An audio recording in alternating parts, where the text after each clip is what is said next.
안녕하세요. 부자남입니다. 여러분, 최근에 30대들의 주택 매입 비율이 점점 더 높아지고 있다는 기사 많이들 접하셨을 겁니다. 왜 이렇게 젊은 층의 주택 매입 비율이 높아지고 있으며 왜 지금 영끌을 해서라도 주택을 매입해야 하는지 오늘 그 이유를 한번 설명드리도록 하겠습니다. 최근 KB국민은행에 따르면 2021년 6월 기준으로 서울의 아파트 중위가격, 즉 주택가격을 순서대로 나열했을 때 딱 중간에 위치하는 가격이 10억을 넘었습니다. 서울 아파트 절반이 10억을 넘었다는 겁니다. 이는 4년 전인 2017년 6월 6.2억 원이었던 것에 비해 63%나 오른 거고요. 금액으로 치면은 4억 가까이 오른 것이죠. 비단 이런 가격의 폭등이 서울만의 문제는 아닙니다. 수도권으로 범위를 넓히면 더 심각한데요. 4년간 기존 4억 원이던 중위 가격보다 80% 가까이 올라서 7.2억 원을 기록했습니다. 수도권에서 7.2억 원보다 낮은 시세의 집을 살고 계시다면 비교적 싼 집에 살고 계신 거예요. 엄청나죠? 지난 4년간의 집값 상승 정도는 과거 가장 집값이 많이 올랐었던 김대중 대통령, 노무현 대통령의 임기 시절보다도 더 높은 역대 최고 수준입니다. 규제가 강할수록 집값은 더 오른다는 법칙을 다시 한번 증명해 보였네요.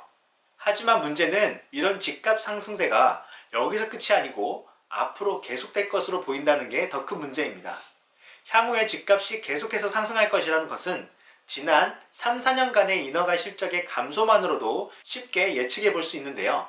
인허가란 아파트를 짓기 위해 나라의 허가를 받는 것으로 이 인허가를 받아야 착공에 들어갈 수 있고 착공으로부터 보통 3년 정도의 건축 기간을 거쳐야 아파트가 준공되고 입주할 수가 있는 것입니다. 따라서 이 인허가 실적은 3년 정도 후에 공급 물량과 입주 물량을 보여주는 선행 지표인 것이죠. 근데 최근 이 인허가 실적을 살펴보게 되면 15년, 16년도 사이에 피크치를 찍은 이후에 17년도부터 4년간 계속해서 감소한 것을 볼 수가 있습니다. 특히 2020년도의 인허가 실적은 지난 10년 내에 2013년을 제외하고 최저 수준이었습니다. 즉, 향후 최소 3년간은 공급이 늘어날 수가 없고 점점 줄어들게 되어서 2023년 혹은 2024년쯤에는 최악의 공급 부족을 경험하게 될 것으로 예상되어집니다. 그럼 이렇게 공급은 계속해서 감소하고 있는데 내 집 마련을 원하는 수요는 어떨까요? 올해 상반기 서울에 공급된 아파트 평균 청약 경쟁률은 124.7대 1로 지난해 하반기 평균인 97.1대 1 대비 큰 폭으로 올랐습니다. 반기 기준 역대 최고치를 경신했습니다. 또 청약 경쟁이 갈수록 치열해지면서 최저 평균 가점도 60.9점까지 상승했습니다.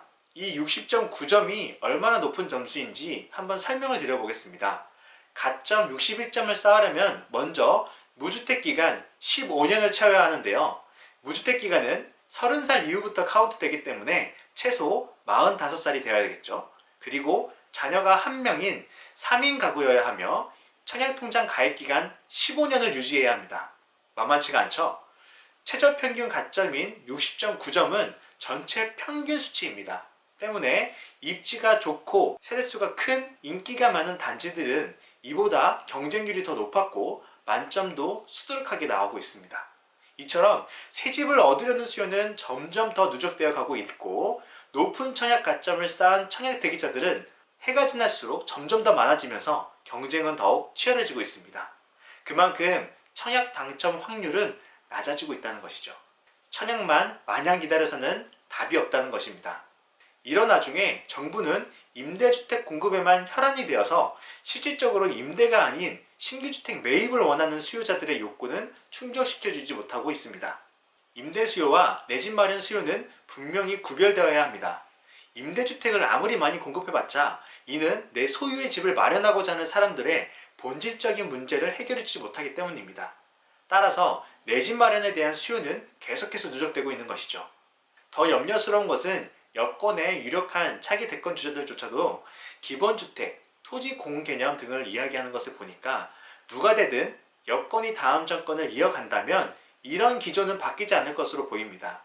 말만 다르게 표현할 뿐 지금과 똑같은 임대주택만 계속해서 공급하며 내 집을 마련하고자 하는 수요를 만족시키는 실제적인 공급은 여전히 부족할 것으로 예상되어집니다. 이에 따라 공급이 수요를 따라가지 못하면서 집값은 계속해서 상승세를 이어갈 것으로 보이네요.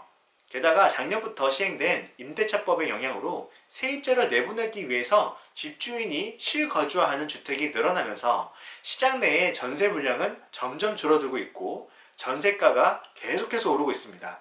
따라서 세입자들은 이러다가 전세도 새로 못 구하고 외곽으로 쫓겨날까봐 차라리 이럴 바에는 집을 사자 하고 인천과 경기의 집을 마구마구 사들이고 있죠.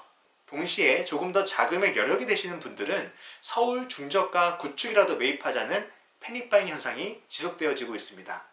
이런 패닉바잉 현상이 지난 7월 1일부터 시행된 무주택 서민 실수요자 대출 완화에 따라서 더 심각해지고 있는 것으로 보이며 조만간 수도권 내에 괜찮은 6억에서 9억 사이의 매물은 더 이상 찾아보기 어렵게 될 것으로 보입니다. 즉 무주택 30대 40대이신 분들은 더 늦기 전에 영끌을 해서라도 내 집 마련에 서두르셔야 합니다. 치솟은 집값을 보며 한숨만 쉬던 그 실수를 두 번 다시 반복해서는 안 됩니다. 내가 사려고 생각했던 그 집은 올해보다 내년이 더 비싸고요. 내년보다는 내후년이 더 비싸게 된다는 것입니다. 1주택은 서두를수록 좋습니다. 가만히 관망하면서 저축만 하고 기다리는 것보단 1주택을 소유하면서 그 집의 집값 상승으로 자산을 늘리셔야 합니다. 그래야 전체 시장의 집값 상승으로 인해서 격차가 벌어지는 것을 그나마 방지하실 수가 있습니다. 여유가 되신다면 1주택에서 멈추는 것이 아니라 일시적인 2주택이나 양도세, 비과세 특례 등을 활용하셔서 다주택을 소유하게 되신다면 더 빠른 자산 증식과 더불어 최종적으로 내가 장기적으로 거주하고자 하는 내 집의 마련 시기를 단축하실 수가 있는 것입니다. 부디 집값 상승이라는 불보듯 뻔한 미래를 더 이상 모르는 척 외면하지 마시고 끝을 모르고 오르고 있는 부동산 시장의 환경 속에서 하루빨리 준비하시고 내 집 마련을 실천하셔서 조금이라도 금전적인 손해를 줄이시는 여러분 다 되시기를 바라겠습니다. 지금까지 이 영상이 유익하셨다면 좋아요와 구독, 알림 설정 부탁드립니다. 지금까지 부자남이었습니다. 감사합니다. 안녕하세요. 부자남입니다. 여러분 최근에 30대의 주택 매입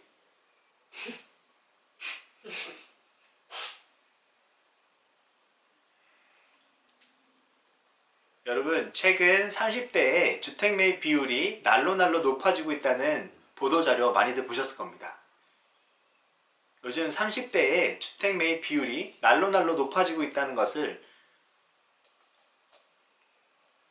여러분 요즘 30대의 주택 매입 비율이 날로 높아지고 있다는 기사를 많이들 접하셨을 겁니다.